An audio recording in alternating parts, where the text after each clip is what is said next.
প্রিন্টের কাপড় দিয়ে কত সুন্দর ব্লাউজ তৈরি করা যায় আজকে আমরা দেখব।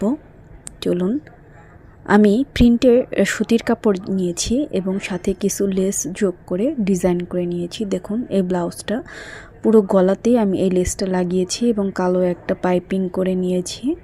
হাতাতেও ঠিক একইভাবে আমি কালো রঙের একটা লেস লাগিয়ে নিয়েছি। সাদা লাল কালোর কম্বিনেশন সবসময় অনেক চমৎকার হয়। দেখুন কতটা সুন্দর হয়েছে। এখানে আমি হুক ব্যবহার করেছি, হুকের জন্য একটা এক্সট্রা ঘরও ব্যবহার করেছি যাতে ছোট বড় করা যায়। দেখুন কতটা চমৎকার হয়েছে।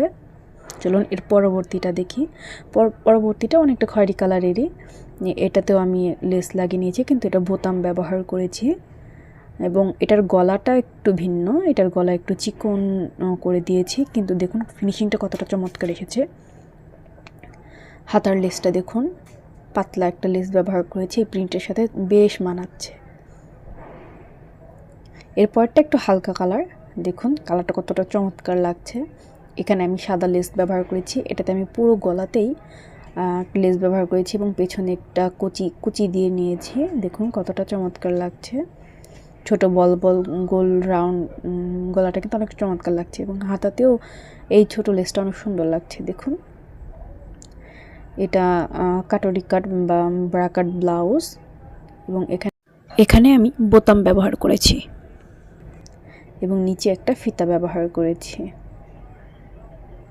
অনেক সময় লুজ হয়ে যেতে পারে বা নিজের প্রয়োজন মতো আপনারা টাইট করে নিতে পারেন, তাই আমি এই ফিতাটা লাগিয়েছি। যার জন্য তৈরি করেছি তিনি ফিতা দিতে বলেছিলেন।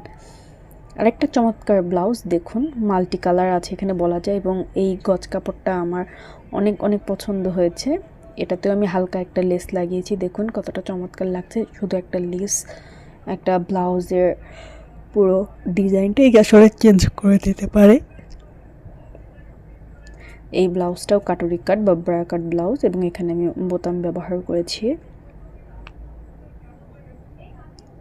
38 সাইজ বডির জন্য এই ব্লাউজটা তৈরি করা। এই ব্লাউজটা অনেক চমৎকার হয়েছে দেখতে, আপনারা নিজেরাই দেখতে পাচ্ছেন।